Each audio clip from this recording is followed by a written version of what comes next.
Ahoi digitaliseerimishuvilised.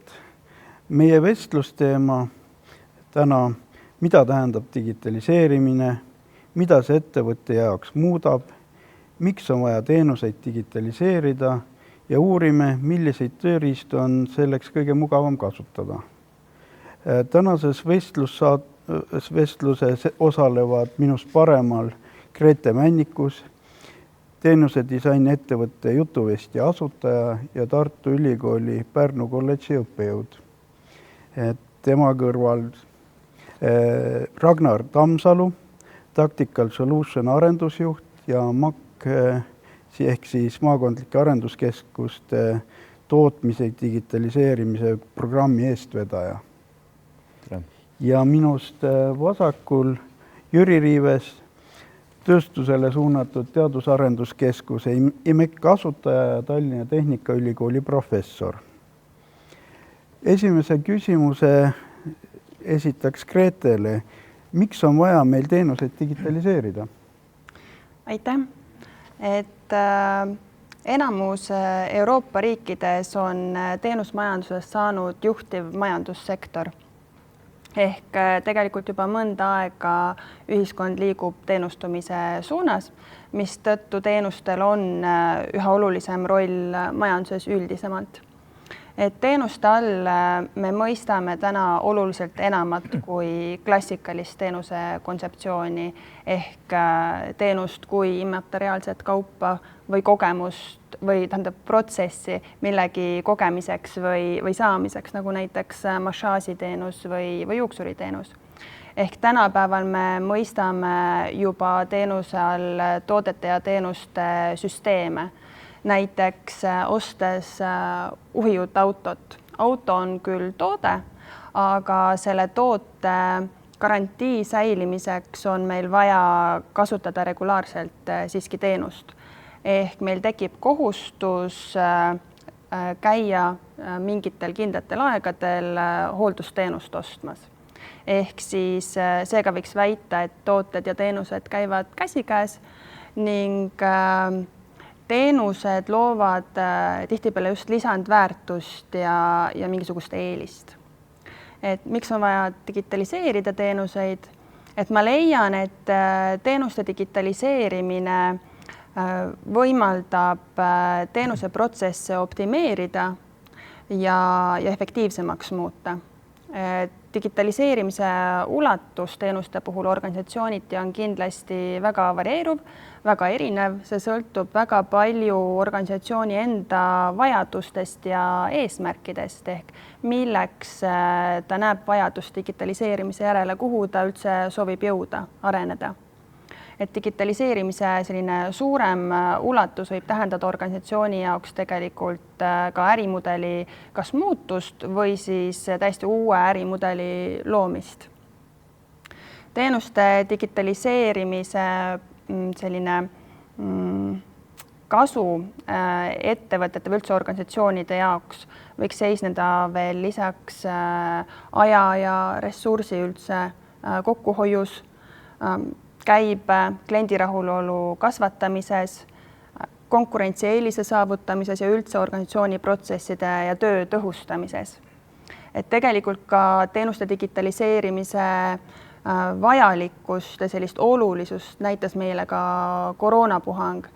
Tegelikult koroonapuhang tõi välja väga selgelt selle, et teenuste digitaliseerimine võimaldab hakkama saada paremini muutuste protsessis.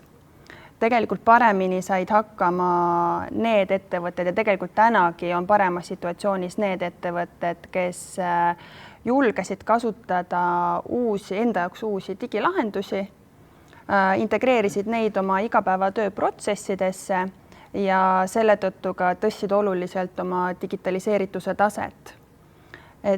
Ka täna, kui vaadata, kus kohas on selline suurem digitaliseeritus teenuste puhul aset leidnud, siis võiks öelda, et digitaliseeriti alates koroonapuhangust ega praegu peamiselt kliendi kokkupuutepunkte.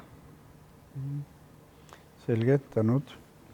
Ragnar, tean, et oled olnud 3-4 aastat maakondliku arenduskeskuse tööstussektori arendusjuht ja pöördusid sel ajal IMEC-i poole, et määrata ja võrrelda maakonna tööstusettevõtete digitaliseerimistaset.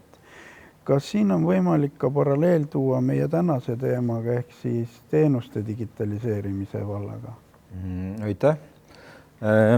Vastab tõele, et ma tõesti olin 3-4 aastat maakondlikes arenduskeskustes, täpsemalt Viljandimaa arenduskeskuse tööstuse arendusjuht ja kuna minu taust on ka tööstus üle 25 aasta, siis asudes sinna kunagi tööle, oli suhteliselt lihtne nagu välja mõelda või aru saada, et tööstusettevõtete üks tuleviku väljakutse on digitaliseerimine ja ka sellel hetkel oli tegelikult teine väljakutse, mis on ka tegelikult ka praegu, oli ka inimesed ehk personali juhtimine ja ma olin üks tõesti need idee autoritest, kes mõtles, et neid asju võiks nagu ettevõtetes mõõta ehk võiks tekitada tõenduspõhisuse, et me saame ikkagi öelda,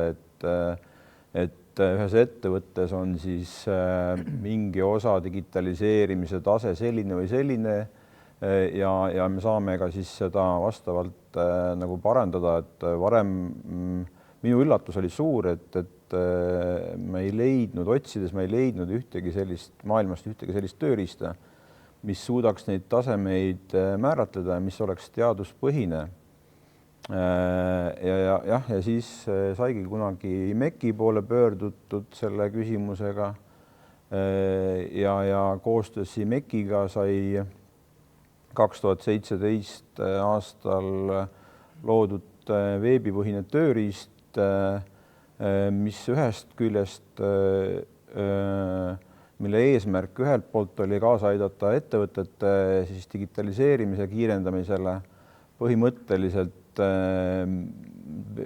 tööriista esimene versioon aitas ettevõtetel aru saada, mis tasemel nad erinevates tootmise digitaliseerimise valdkondades on.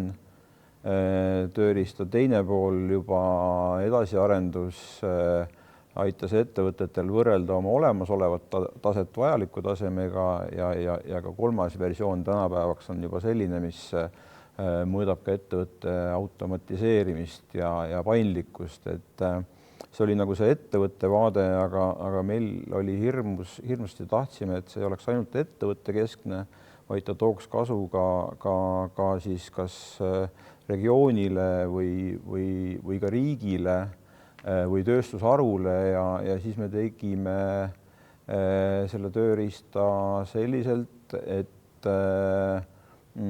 ka regioonid suudavad ettevõtte põhiselt peale ettevõtete oma enesehindamist aru saada, mis on nõrgemad ja tugevad küljed konkreetsetes regioonides ehk siis Eestis näiteks maakondades ja siis sai ka nii-öelda sellele rohtu, et vastavalt maakonnale, mis olid nõrgemad küljed või tööstusharule, sai planeeritud siis ettevõtetele nii nõustamisi kui koolitusi, seminare, ühisüritustena kontaktreise, et me alustasime Viljandi maakonnas, tegime tööstusettevõtetele selle nii-öelda uuringu siis ära ja tegelikult see läks kuidagi kulutulena niimoodi, et me 1,5 aasta jooksul tegime 12 maakonnas needsamad digianalüüsid, rohkem kui 200 ettevõtet võttis neist osa, mille siis jätk oli, mille ma ka tänasel päeval tegelikult tegelen, lisaks Tactical Solutioni töötamisele on üks Euroopa Liidu projekt, kus 6 riiki teevad neid samu analüüse, et siis tegelikkuses ehk see ongi see link, et kuna nüüd sellest algsest tööstuse digitaliseerimise tööriista ideest on nüüd meil järgmine idee, et me saame sama süsteemi kasutada ka teenuse digitaliseerimises. Et siis tänaseks päevaks me olemegi koostöös IMEC-iga valmis saanud nagu teeninduse digitaliseerimise tööriista, ja mis ongi siis suunatud mitte ainult ettevõtetele, vaid võiks töötada kas siis kohalike omavalitsuste või maakondade või ka riigi heaks. Selline pikk vastus. Tänan, Ragnar. Jüri, palun selgita, millised on teenusettevõtte digitaliseerimise vajadused ja tööriistad? No tänud. Katsume siis lühidalt sellele keerulisele küsimusele vastust leida.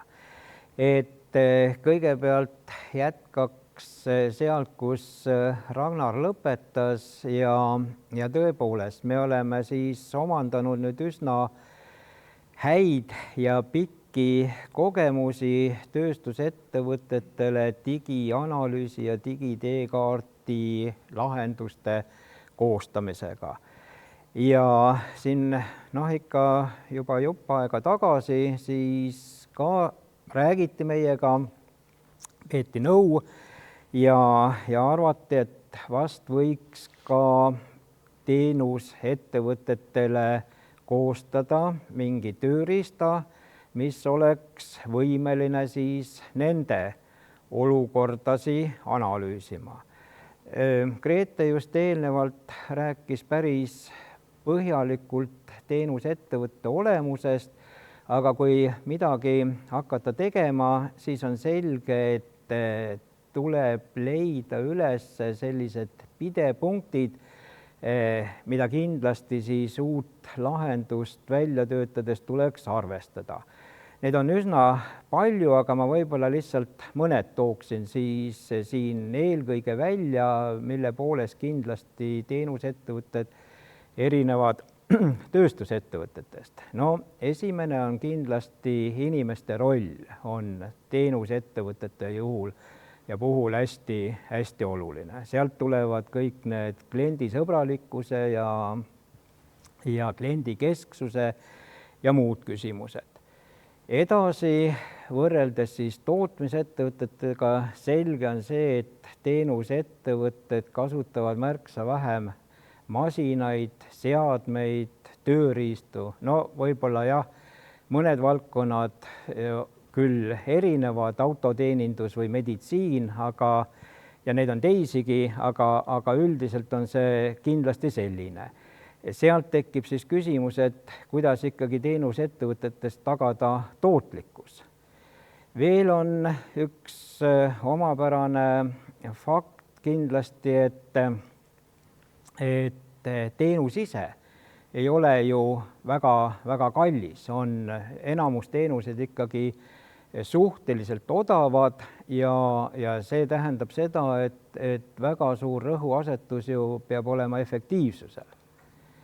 No kui veel mõnda välja tuua, siis äkki siin ühe veel lisaksin ja see puudutab siis, et erinevalt tootmisettevõtetest, kus kogu see tegevusprotsess on hästi selgelt determineeritud, teenusettevõtetel on ta natukene päris kindlasti vähem selline protsessidesse suunatud ja sealt tekivad siis küsimused ikkagi, et kuidas tagada kvaliteeti, kuidas tagada tõhusust ja sealt peaks vaatama neid protsessikeskse lähenemise põhimõtteid.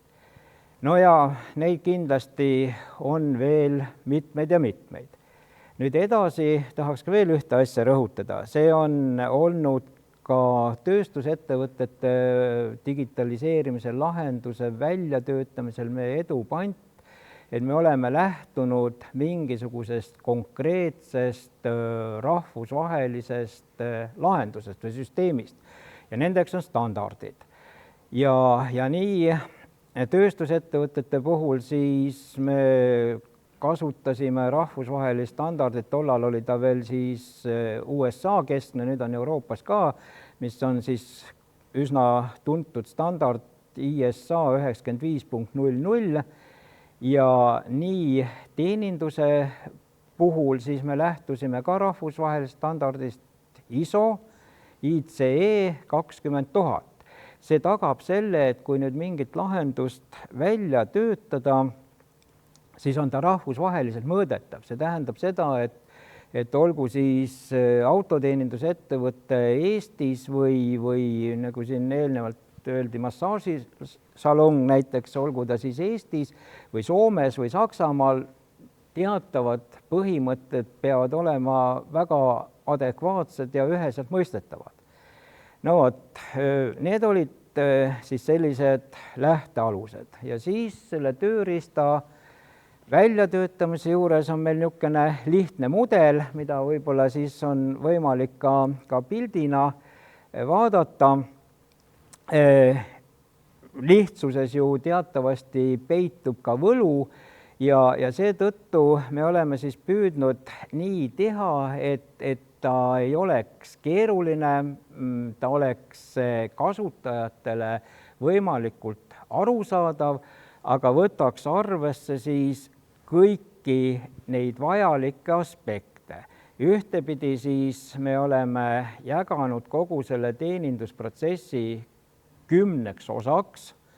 Kõiki neid üles lugema ei hakka, aga et tekiks väike arusaam, siis on kindlasti kliendisuhted või kliendisuhete haldus, on kindlasti teenuse kavandamine, on kindlasti teenuste planeerimine, on kindlasti teenuste teostamine, on seire, on inimeste juhtimine ja muud taolised. See tähendab, et meil on siis 10 valdkonda kõigepealt ja nendes 10 valdkonnas me oleme siis võimelised hindama ettevõtte olemasolevat digitaliseerituse taset ja vajalikku digitaliseerituse taset. Nüüd kindlasti oleme aga aru saanud, et päris sellest üksi ei piisa, on vaja ka natukene sügavamale minna ja selliseid komplekshinnanguid saada. On vaja hinnata teenuse keerukust, no näiteks on ju üsna selge, et lihtsamad teenused vajavad lihtsamaid tehnoloogiaid, lihtsamate tehnoloogiate puhul on kogu siis nii-öelda selline digitaliseerituse tase või muude abivahendite kasutamise tase lihtsam ja väiksem ja vastupidi. On vaja hinnata kindlasti siis ka sellist teenuse toimivust. Me ju kõik tahame teada, kas me oleme efektiivsed või väheefektiivsed. Need läbi siis nende toimivuste me saame taolist adekvaatset pilti. Üha rohkem ja rohkem tõuseb esile e-teenuste osatähtsus ja e-teenuste kasutamise vajadus. Järelikult on neid vaja hinnata ja seal on veel mõningaid teisi aspekte. Nüüd me võime siis öelda ka seda, et tegelikkuses kasutaja poole pealt on vaja siis hoolega, arusaadavalt ja pühendunult täita nagu 10 esile kerkivat küsimustikku. Iga kasutaja või iga ettevõtte inimene saab kindlasti nendest lihtsalt aru ja oskab nendele selgeid ja konkreetseid vastuseid anda ja pärast seda juba süsteem siis toimib üsna iseseisvalt, kasutades siis sisemisi andmeanalüütika lahendusi, kasutades sisemisi siis algoritme, kasutades ka teataval määral natukene tehisintellekti lahendusi ja lõppkokkuvõttes on siis võimalik genereerida üsna meie arvates ja nii palju, kui me oleme siis ka erinevate kasutajatega on võimalust olnud rääkida, üsna ammendavaid vastuseid. Nii et väikese algtöö puhul on siis võimalik saada 12 kuni 14 lehekülge siis tulemust koos siis selgituste ja kommentaaridega, mis siis tekivad üsna nagu automaatselt. Meil see ainult praegu on siin toodud lõpp-pilt, et seda on ka koheselt võimalik näha, siis on selline suhteliselt nagu lihtne ja lakooniline, aga see on selle pildi selgitused on kõik eelnevalt nagu käsitletud, et see ongi nüüd niimoodi, et see siis uudishimu korral ju võiks kutsuda esile sellise entusiasmi, et teeme selle korra läbi, me saame järk-järguliselt saame siis tulemusi ja koondpildi siis me saame sellise, nagu siin tahvli peal on või ekraani peal on, koos siis väikeste sinna juurde kuuluvate selgitustega. Ja samas me näeme, et missugusel tasemel me siis oma erinevate aspektide lõikes oleme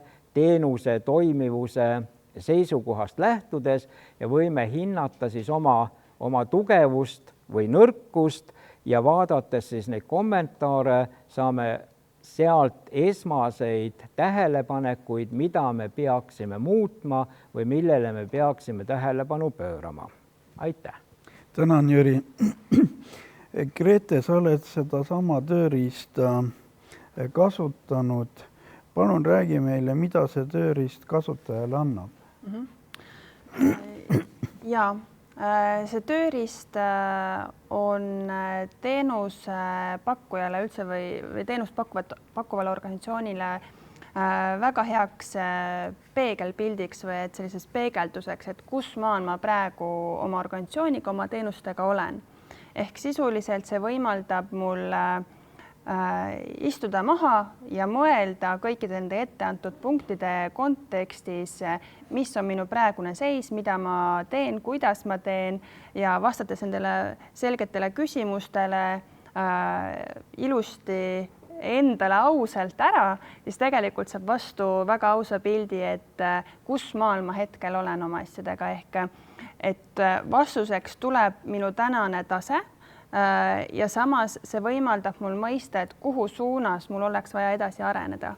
Ehk sealt saab väga selged juhtnöörid selleks, et mõista, millist osa oma teenusest või millist komponenti ma peaksin edasi arendama ja millist mul võib-olla, kus ei ole minu prioriteet ühesõnaga, et kus on minu prioriteetsed valdkonnad selleks, et ma saaksin oma teenuse protsesse optimeerida ja tegelikult ka efektiivsemaks muuta. Tänan. Nüüd siis kokkuvõtteks, mis me täna teada saime, et teenussektoris on esmatähtsad inimesed, märksõnadeks kliendikesksuse ja kliendisõbralikkusel ja seepärast ei ole põhjust ka karta, et teenusettevõtete digitaliseerimine kuidagi võtaks ära inimeste töö.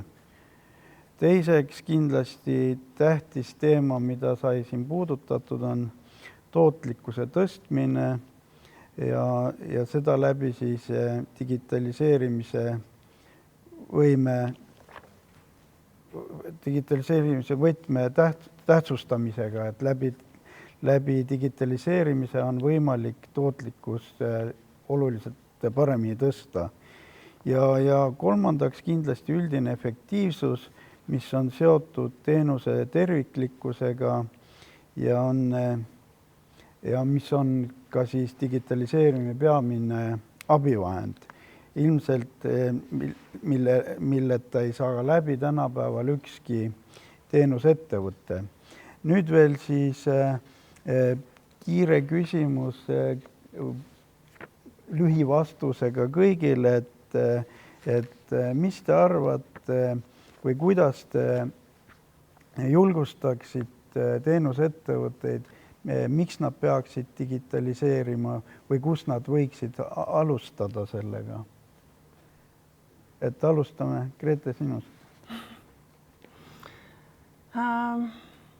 Ma arvan, et alustama peaks sellest, et tunnetama vajadust.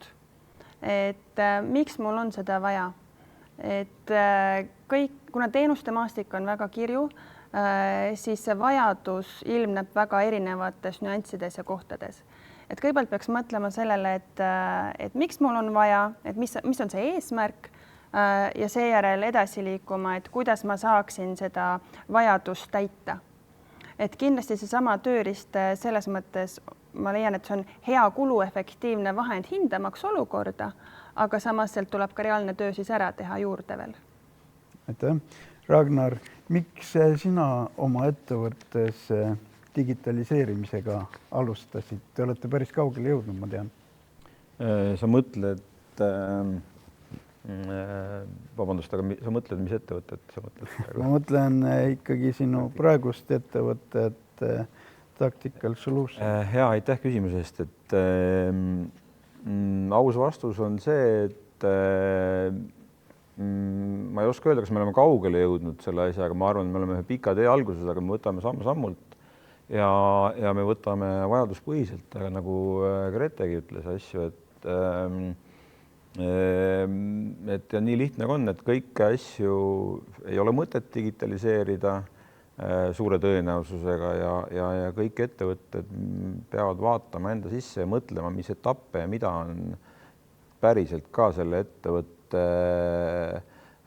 mitte toimimiseks, vaid eduks vaja digitaliseerida, ja meie Tactical Solutionis lähtumegi sellest, et me võtame vastavalt vajadusele neid nii-öelda